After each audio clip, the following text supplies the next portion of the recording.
Book of Mark, chapter 13.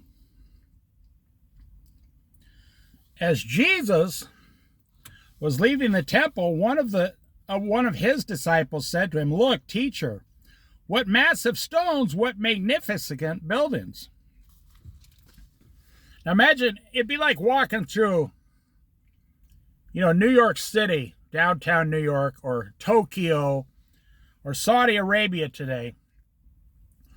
And the disciples would say, "Wow, Lord, look. This is fascinating on two levels." The first is Jesus came from heaven where they have endless spiritual cities. I mean, literally.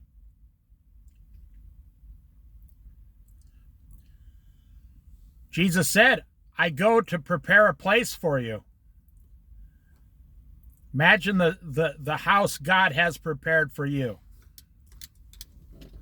Try to imagine that. And the disciples are walking through New York City. They're walking through Jerusalem. Can you imagine back then, compared to what the technology we have today? Could you imagine the disciples seeing like Tokyo, Japan on New Year's Eve all lit up? What they would have thought. That's one level. The other level is Jesus thinks nothing about these things. Why? Jesus puts no value in any building on this earth.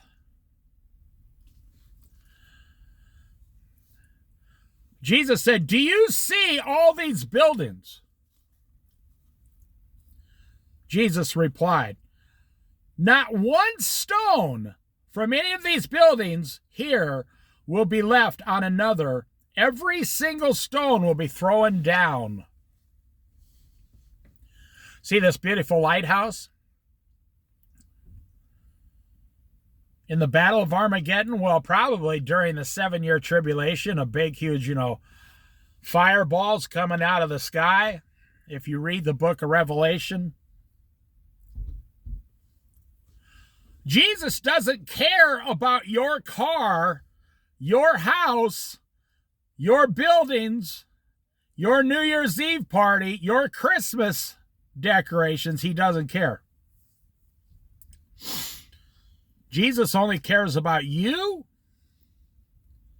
and you alone and your soul and your family's souls. That's all he cares about.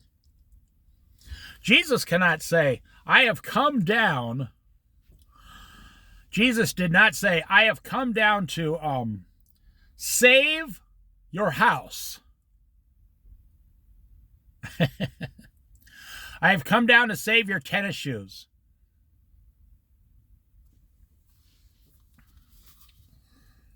"Do you see all these great buildings?" But Jesus didn't say it. "Do you see all these buildings? Not one stone will be left on another one. Every single one will be thrown down." Not just collapse, thrown down to the ground on purpose by an angel.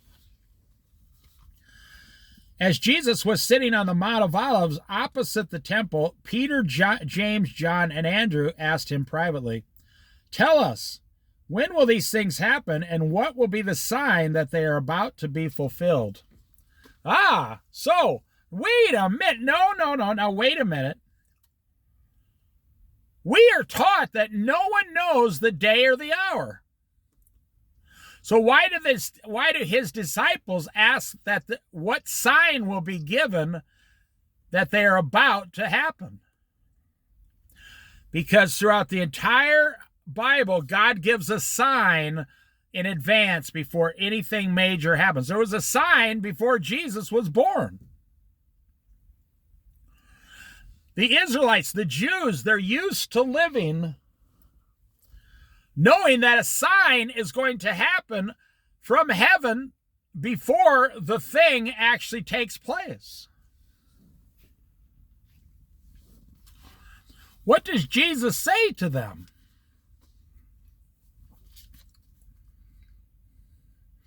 Jesus said to them, "Watch out that no one deceives you." Wow. The very first thing he said is going to happen. They just asked him, what will be the sign? He just said, watch out that no one deceives you. Jesus doesn't just pick words at random. Jesus is God. Every word he speaks is from God. He is God. Everything he says, the order he says it in, specifically perfect. Why did he just choose to say, watch out that no one deceives you? Well, let me tell you why. Because we are living, you, my friend, are living in the greatest deception in the history of mankind. 50% of all the churches in America now are false. They're not Christ-driven Old Testament, New Testament, Book of Revelation churches that are praying. The whole world, 80% of the world is being deceived. We went through that before, or 75%. The great deception of Hollywood movies, the great deception, the last days deception of pornography, child pornography, adult pornography, the sex film industry. We are being deceived at how much a house costs now. Don't you wonder why your house costs $300,000 today? You ever see the TV show The Waltons? John Walton, The Waltons. That took place right after the 1929 stock market crash. I don't know if many of you knew that. That was in the 1930s, that the time it was set in. Do you know that it was only 90 years ago they could build an entire house just out of trees, out of the woods? And it didn't cost them anything to build a house except labor. 90 years later, in 2023, it cost $450,000 to build a house in America. Why is that? Do you know you could buy a brand new car in the year 2000 for $8,000? You get a brand new economy car? Just 23 years ago. How come in the last 23 years that exact same car now costs $38,000 for an economy car?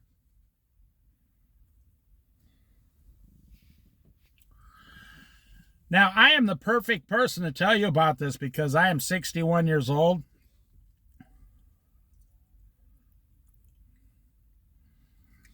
We went out to the country, bought 10 acres of land in Iowa. Built a 4-bedroom house with a basement, wood stove, 3-car garage. In 1972, 10 acres, wood stove, 4-bedroom house, cathedral ceiling. We did all the work ourselves. 3-car garage. Planted about 100 fruit trees, everything. For $40,000. $40,000. It was fascinating. And I learned how to do all that. By the time I was 14 years old, my dad taught me how to do every one of those skills. Wow. You can't even hire the plumber to come out to a new house now for less than $40,000 just to do the plumbing in the whole house and the septic tank, everything. So why is it? Why? That's the question. Then we'll continue here. You are living under the great deception of our time. You're under the deception of this last day's deception. Now, I'm going to say something, and for those of you who listen to this particular Bible study, And to those of you who hear this, you will benefit more than anybody else in these Bible studies. I want you to listen very carefully. If you have to go back and listen 3 or 4 times, do it. Here it is. Do you see all these great buildings, Jesus said? Not one stone will be left on another. Every one will be thrown down. So, now check this out. Here's what I want you to hear. And if this doesn't change you, then I don't know what will. When you, as a man, get this truth into your brain, it may take you a little while. You will change as a Christian man immediately.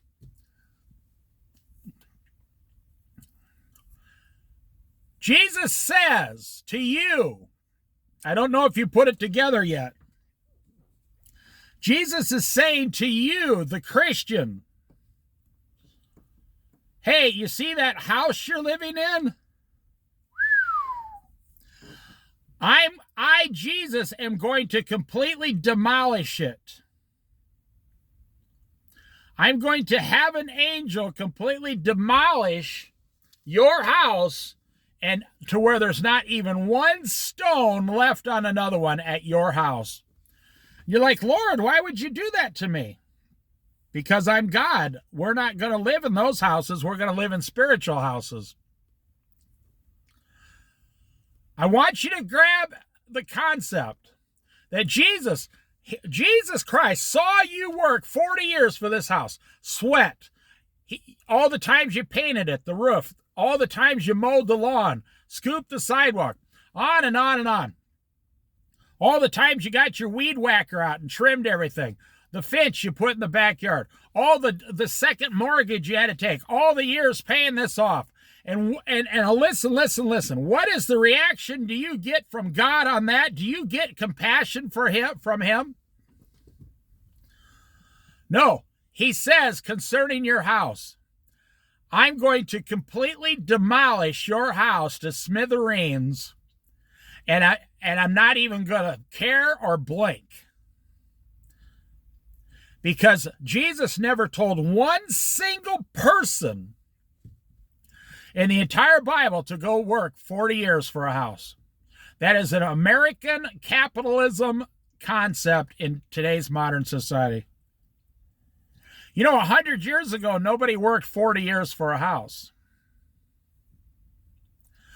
Do you know, now check this out, Abraham refused to live in a building. He lived in tents because Abraham said, I'm looking forward to a permanent building with foundations in heaven.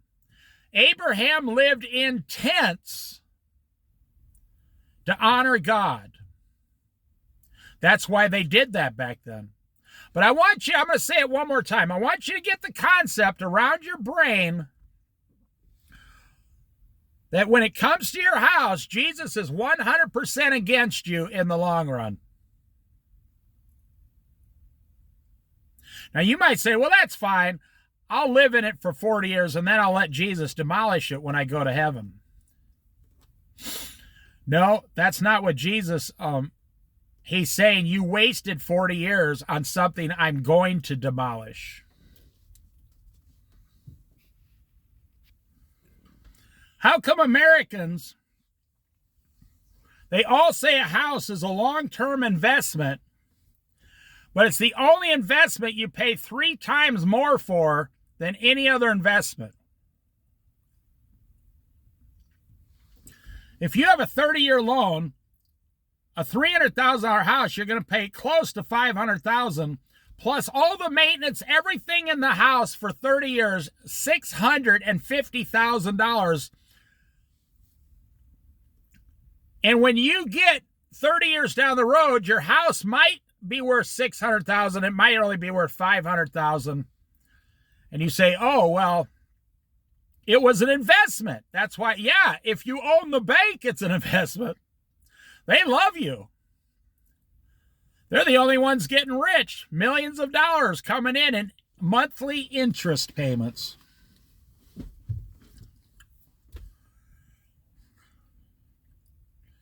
If you sat in an apartment for 30 years with your family and invested the difference between that and a large house payment, for 30 years, you would have $3 or $4 million at like 7% interest. Because you, like every other American, are living the great deception. And here's the greatest deception. Jesus, God, is going to reward me for building up this house and everything and giving it all to my children.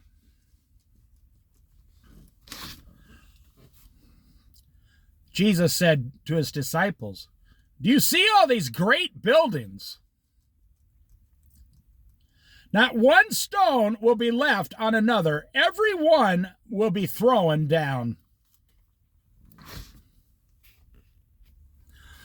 I am telling you the truth, and I want you to hear the truth. After working hard for 30 years, 40 years on your house,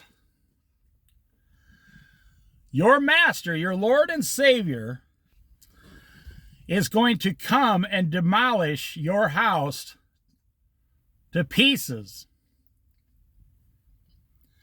And everything in it, he's going to demolish all of that also. Now, do you still think you're on the right side with God when it comes to your house and all the time you waste on your house? As Jesus was sitting on the Mount of Olives, opposite the temple, Peter, James, and John, Andrew, asked him privately, "Tell us, when will these things happen, and what will be the sign that they are about to be fulfilled?" Jesus said to them, "Watch out that no one deceives you. You're being deceived about your house. You are being deceived by capitalism. You are being deceived." I got nothing against capitalism. If you can afford to pay cash for a house, and you want to pay cash for a house, and you want Jesus to come along and smash it all to smithereens on the last day, fine. What I am against is you spending 35 years of your hard labor, and instead of spending 35 years spiritually trying to find out who Jesus is, you're spending 35 years just trying to keep your house, looking good enough so you can resell it, get a bunch of money, and retire. It's not going to happen.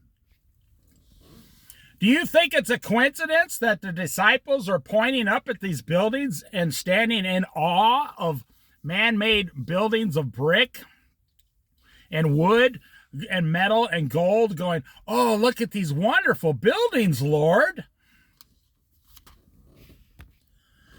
And do you think it's a coincidence that Jesus would say two things first to them?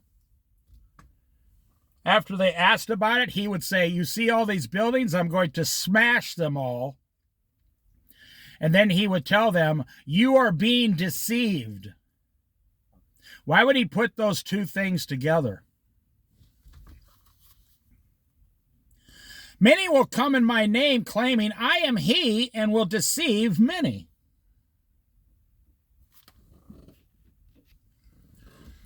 Have you ever seen a Catholic church built earlier in this century? And now they have to sell them all off because they cost too much. These big, huge brick Catholic buildings. You ever seen the Mormon Tabernacle in Salt Lake City? I drove by it once. It's a big, huge waste of money. Tens of millions of dollars. And you need an appointment. You need an appointment to get into the Mormon Tabernacle once in your lifetime. The first thing Jesus talks about is how he's going to smash the buildings. Watch out that no one claims to be the false Christ, which is false Christianity, false religions. Then the third thing, when you hear of wars and rumors of wars, do not be alarmed. Okay, we have heard of wars and rumors of wars since like the 1980s. Such things must happen, but the end is still to come. Okay, but we've already gone through all of those things. Why do you think why do you think the devil wants the world to build bigger buildings, more wonderful buildings in the last days? Have you ever gone to the internet and asked to see pictures of cities in Saudi Arabia now? They say that's where the first Antichrist is going to come out of Saudi Arabia. Go and check out the buildings they are building in Saudi Arabia desert for billions and billions and billions of dollars. Even trillions of dollars. Nobody knows how much money they have. And they're paying cash, oil money.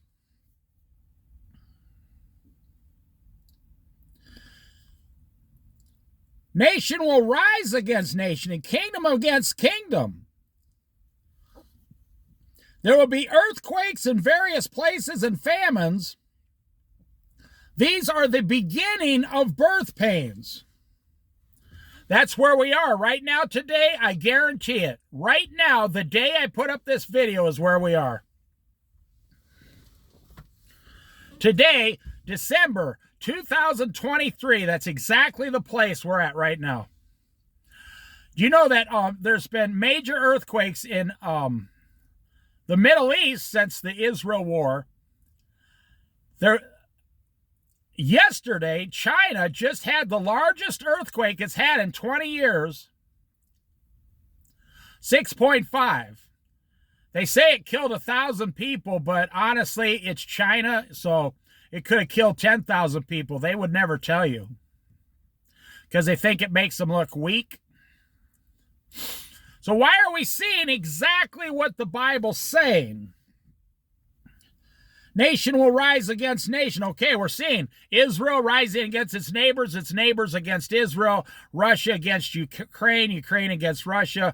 The United Nations is starting to come against Russia and China. China is threatening America. America is threatening Russia and China.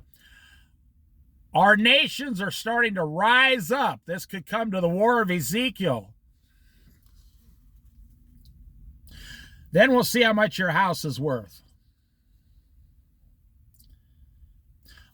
But they'll still want your money down at the bank. Don't you understand? It's the largest land grab in the history of the world. If you don't make the payments, who gets your house? The bank. They will foreclose and take your house away from you and your family. And then they will sell your house like 40 cents on the dollar, bankrupting you and your family because they already got all their profit. Say, well, how can they make a profit on it? They've already made a profit on your house. You've been paid them interest for 15 years. They've already made all their money. And then they get double money when they sell your house? Yeah, but how are they going to make money? Someone's going to still have to buy my house for $350,000. Nope, you just don't know as much as you think you do. Your $350,000 house under those circumstances goes down to $180,000. The bank gets to write all that off on their taxes, the difference. And then they get to sell your house for $180,000 and keep all the money because you still owe $280,000. So then they send you a bill in the mail for $100,000, and the difference, they get paid 3 times when you foreclose. They got paid 15 years in interest. Then they get paid the second time, the tax break, the difference. Then they get paid the third time when they sell your house for $150,000. Then they get paid sometimes the fourth time when people start making payments on $100,000, but your house belongs to somebody else. And then Jesus is going to come along and smash your house to smithereens on the last day. So I believe you, as a Christian man, are smart enough to figure out what to do about this.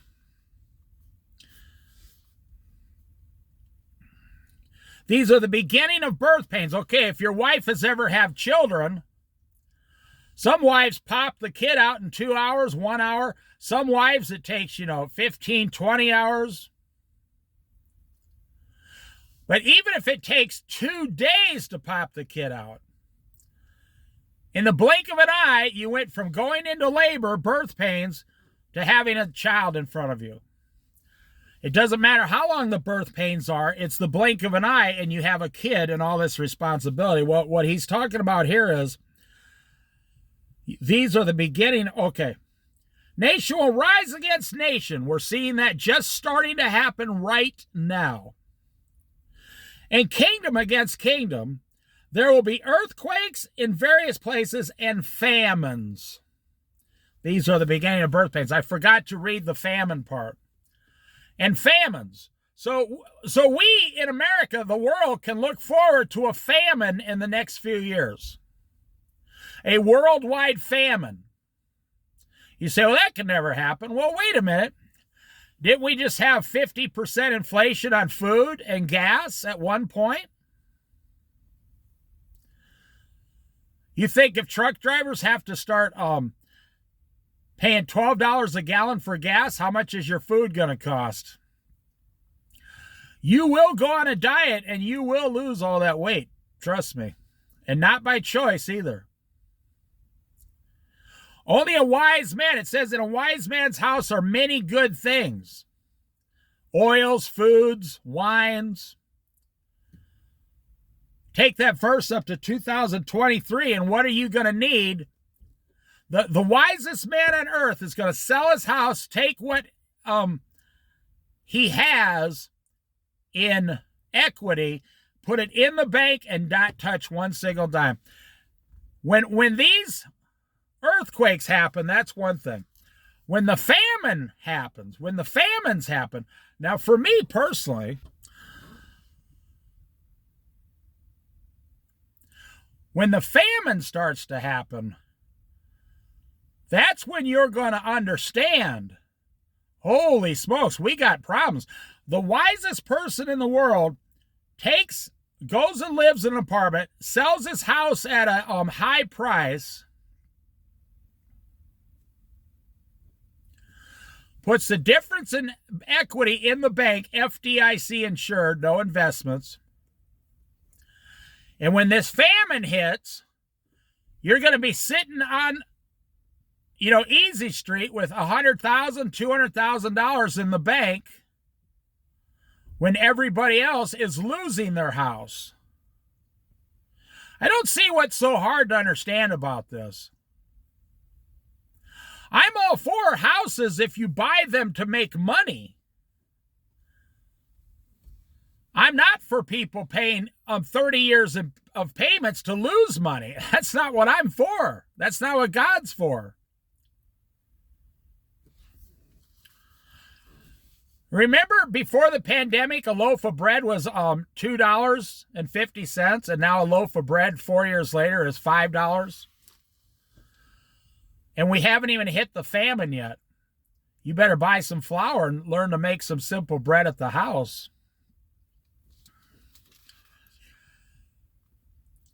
There will be earthquakes in various places and famines.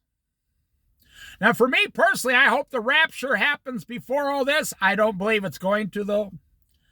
These are the beginning of birth pains. You must be on your guard. You will be handed over to the local councils and flogged in the synagogues. Wow, is that not happening right now? Are they not persecuting the Jews worldwide right now? We see entire cities marching in America, rising up against the Jews now. They were attacked by a terrorist group called Hamas. They killed 1,300 Jewish people in 2 days. And now Israel is going to destroy Hamas, and the world is rising up against Israel for going and defending itself. Wow. You imagine someone coming over to your house, beating you and your family up, and then when you go to the police or the judge, the policeman blames you.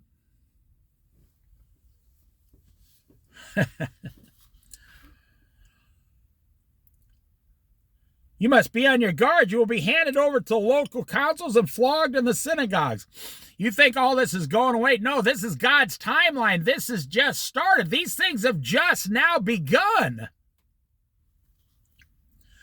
And the gospel must first be preached to all nations. Oh, on account of me, you will stand before governors and kings as witnesses to them. You know, we have the first real true Christian Speaker of the House we've ever had in 100 years. That guy's up there standing as a witness, see? Even this part is taking place. You are standing as witnesses to Jesus, and you, believe it or not, are starting to be persecuted because you refuse to fly a gay pride flag in front of your house. You're standing up on for the name of Jesus, and you're being persecuted for it.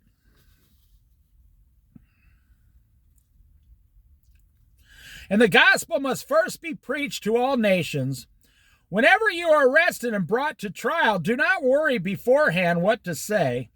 It says here that you might be arrested in the name of Jesus, and don't worry about it because you're not going to be able to make your house payment anymore after that. They're going to take everything you have because you would not stop talking about Jesus. I truly expect one day for my YouTube channel to be taken down because I talk about Jesus. Maybe not 2 years, 3 years, 10 years, 12 years, whenever the timeline is. I believe that it's going to be so unpopular, Christianity, that they will just take, and one day my channel will be gone. And people will know, oh, they took all the Christian channels down on YouTube, on Facebook, Twitter, Instagram, TikTok. They took them all away. You're not allowed to talk about Jesus anymore. Because this is what Jesus is saying to the disciples. That day is going to come right here. Chapter 13. Just say whatever is given to you at the time. Don't worry about it. The Holy Spirit will tell you what to say. For it is not you speaking, but the Holy Spirit. Brother will betray brother to death, and a father his child. Children will rebel against their parents and have them put to death. That's happening now. That's happening right now. But he's talking about when you're in court, they say, does your father believe in Jesus? They'll say, yes, I've heard him speak of Jesus many times. And they will betray you, and they'll say, what do you say? Your own children will say, well, I don't believe in Jesus. I don't want to get beat up. I don't want to die. I'm going to put the seal on my hand or forehead so I can receive my daily food allotment.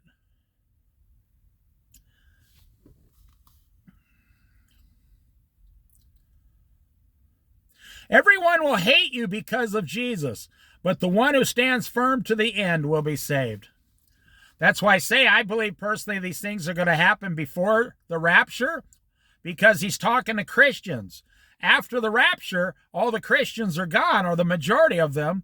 I believe he's talking to those Christians before the rapture.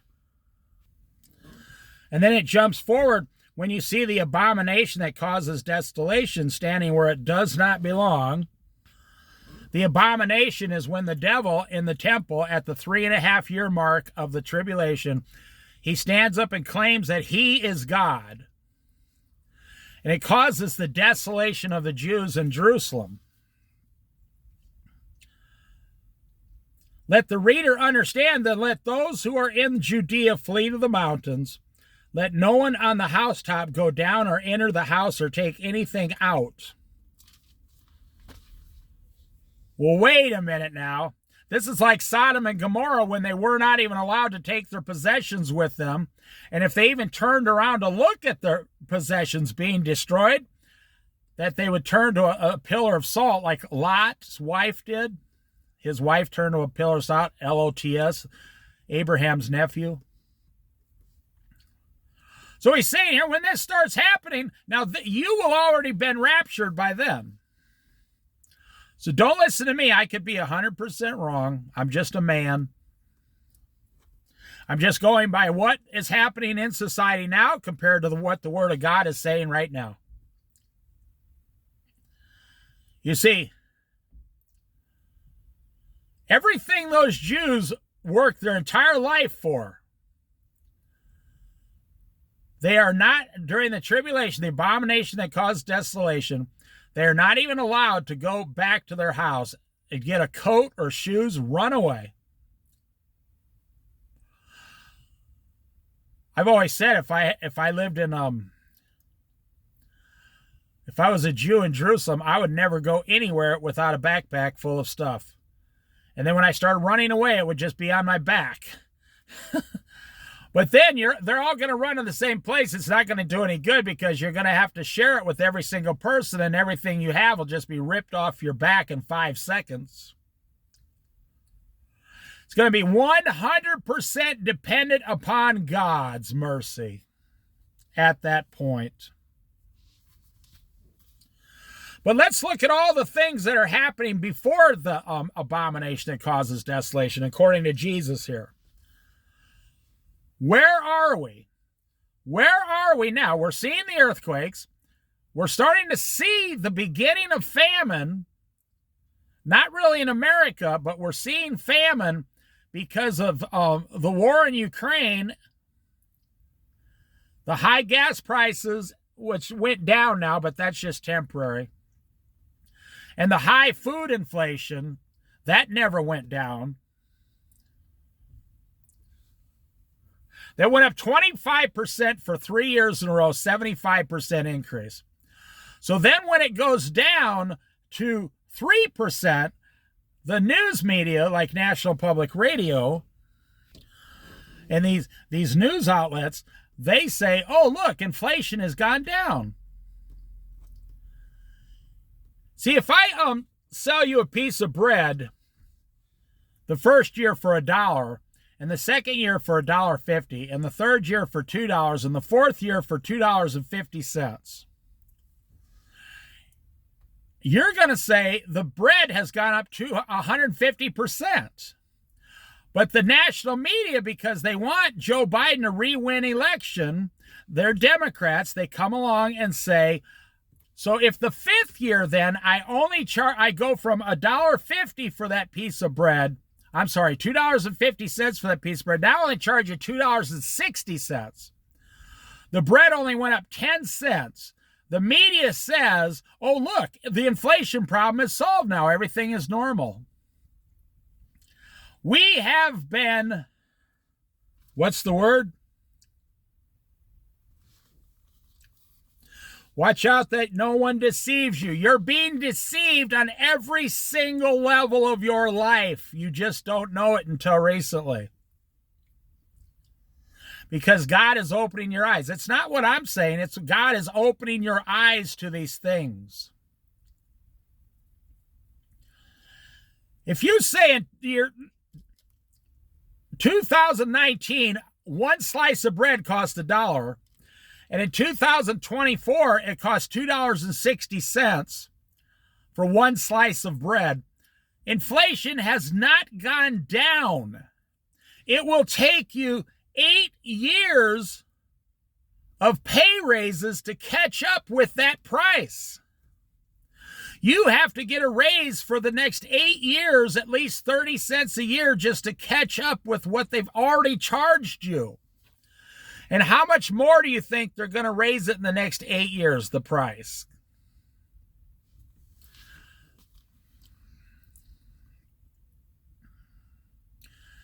Let the reader understand, let those who are in Judea flee to the mountains. Let no one on the housetop go down to enter or the house to take anything out. You know, I personally know people, they're right on the edge every day. Should I become a Christian or keep serving the world? They're not Christians. I got friends who are not Christians. The majority of my friends today are not Christians. Well, they're not really friends, they're acquaintances. And the majority of them are not believers. But I do have some close friends who are not Christians. They keep refusing. And as soon as the rapture happens, these people, specifically the ones I'm thinking about, they're going to say, Dave was right. Dave was 100% right. 2 billion people were just raptured, or a billion people, whatever. And I need to become a Christian immediately, because I tell them, if you find yourself still here after the rapture, fall down on your knees and become a Christian immediately. And I know people that right after the rapture are going to become Christians just 5 minutes too late. And they will have persecution. Because the devil, when we are raptured, the devil will be fully in charge of this earth 5 minutes later as a false man of peace.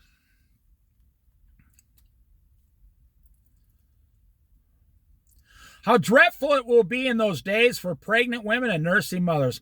Pray that this will not take place in winter, because those will be the days of distress unequaled from. Now I'm talking to people that were not raptured and they're going to be here during the tribulation.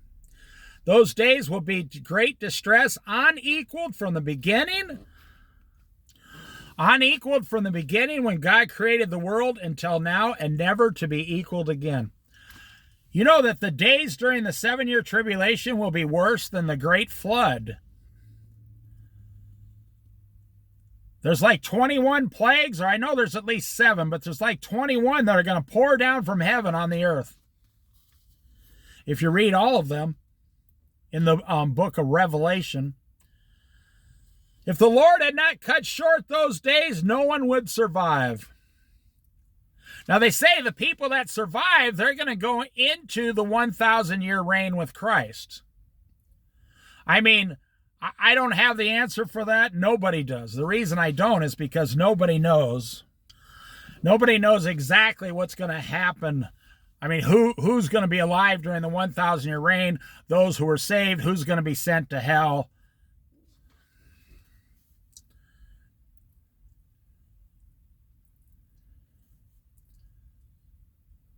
At that time, if anyone says to you, look, there is the Messiah. Now they're talking about the 7 year of tribulation.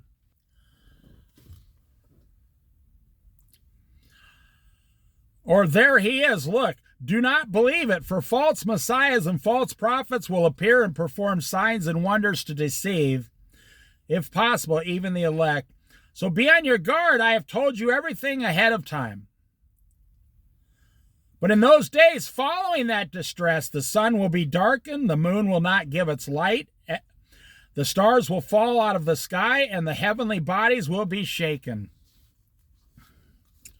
At that time, people will see the Son of Man coming in clouds with great power and glory. That's back for the Battle of Armageddon, I believe. And he will send his angels and gather his elect from the four winds, from the ends of the earth to the ends of the heavens. Now learn this lesson from the fig tree. As soon as its twigs get tender and its leaves come out, you know that summer is near.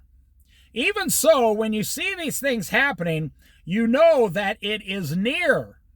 He's telling us, if the tribulation is near, how much more nearer is the rapture? And if the rapture is going to occur after 2 or 3 wars, like the War of Ezekiel, I don't know, I hear preachers on both sides.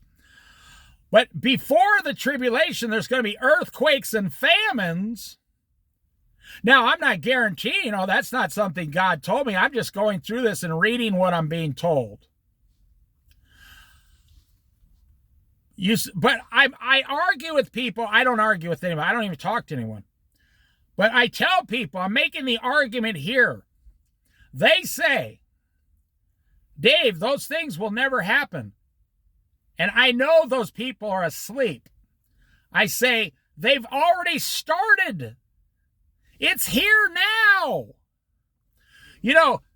Jacob with his sons, when there were 7 years of bad cows, no wheat, a worldwide famine. His sons came to Jacob and like, what should we do? Jacob said, why are you just standing around doing nothing? They were in the middle of a worldwide famine, and they just stood there doing nothing. That is happening now, today. And his sons were like 40, 50, 60, 70 years old at the time, Jacob's sons. And Joseph was down in the Egypt. It's happening right now. We're already seeing inflation. You think because inflation, it only slowed to 4%. And wonderful, wonderful. The economy is fixed. Everything is awesome. It's only 4% inflation this year. Did you get a 4% raise this year? If you make $20 an hour, did you get an 80-cent raise? Probably not. Because your boss told you, well, we got to pay inflation prices too. We can't afford to give raises.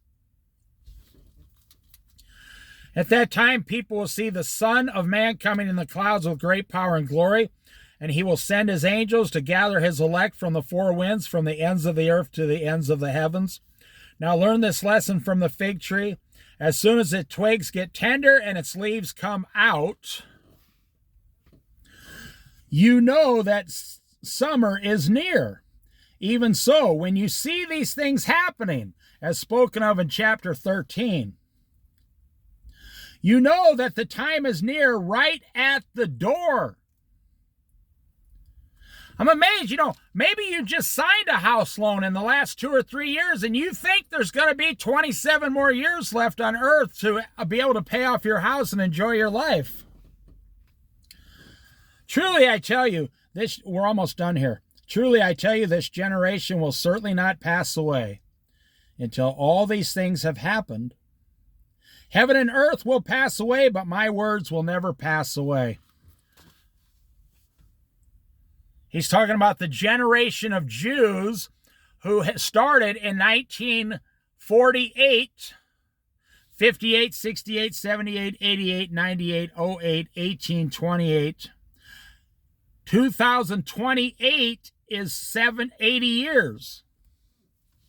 From 48 to 2028 is one generation, 80 years. It'll be 80 years in 2028. So how close do you think it is? Now, it could last 30 more years, but do you think God wants you to spend the last 30 years of heaven and earth paying off a house?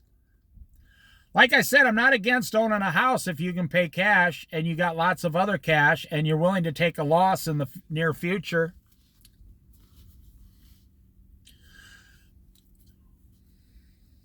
The day and hour unknown, starting in verse 32, chapter 13, verse 32 to 36. 5 verses, listen. But about the day or hour, no one knows, not even the angels in heaven, nor the Son, but only the Father. Be on guard, exclamation point. Be alert, exclamation point, it says. You do not know when that time will come. Now, you see, this is what people do today. I see ministers doing it also. They go, well, we don't know when it's coming. It could be another 100 years. I had a minister on the radio say it could be another 300 years. I thought, wow, this guy has no idea what he's talking about. It says this generation will not pass before all these things happen. A generation is not 300 more years. What's this guy talking about?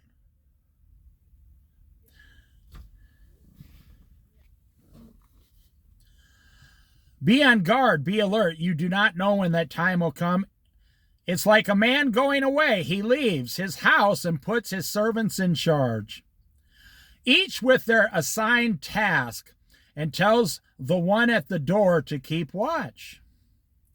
Therefore, keep watch, because you do not know when the owner of the house will come back, whether in the evening or at midnight, or when the rooster crows in the morning, or at dawn. If he comes suddenly, do not let him find you sleeping. What I say to you, I say to everyone, watch. Jesus says, I'm not just telling you, I'm telling every single person that will ever read the Bible and follow me. Be ready at sunrise, be ready at sunset, he's saying. Do not ever go to sleep in these, spiritually asleep in these topics. Do not go out and say, my master's been gone a long time, I think I'll get drunk. I think I'll look at pornography. I think I'll have sex with my neighbor's wife. I mean, why stop at getting drunk and why stop at pornography? You might as well go out and commit adultery and then run down and rob a bank. Do not fall asleep. But people say today, oh, we don't know when it's coming, meaning we got a long time. Jesus is saying, you don't know when it's coming, you have a short time. God looks at it the opposite of what we look at. Man says, oh, we must have a long time because it's been 2,000 years. It could be another 500 years. Jesus is saying, no, it's coming now on this last generation. There's two separate things in this teaching. One is the events, the horrible events that are going to happen before the rapture. And everything else they spoke of is happening during the tribulation. You've already been raptured. We're already in heaven. So, you know, I don't teach to non-believers on this channel. I say that quite often. I mostly concentrate on believers. I can't make a non-believer start believing. I can't make a non-believer believe in hell all of a sudden. I have no power to do that. Only God can do that with them. And I pray he does. I'm mostly talking to people who are believers. And then I will finish this chapter. Ask yourself, forget about me, forget about everything. When do you think the time is coming to be raptured? So give yourself the answer in your mind, and then ask yourself a very important question. What do you want to do with the rest of your life from now until when you believe the rapture is coming? Maybe you said, well, I don't think it's coming in like 7 years like Dave thinks or something. I believe it could be 10, 20, 30 years. Okay, that's fine. Ask yourself a question. What do you want to do with your Christian life to please God from now, today, until when you think the rapture is coming? How do you want to live out the rest of your days on earth? And everything you do down here will determine how many crowns you receive in heaven. So what is your answer to this question? You say, well, I think it's about 15, 20 years. Okay. So are you just going to turn around and go back in your house and keep living like you're living? Then you're in the middle of the fence, you're lukewarm, and the Lord is about to spit you out. Before the rapture, I will say this, before the rapture, not everyone will suffer equally. Some people will have food or a pair of pliers and a hammer, a little trailer to move into, or they'll be debt-free and have money in the bank. Some people will be living way better than most other people. I'll just let you chew on that.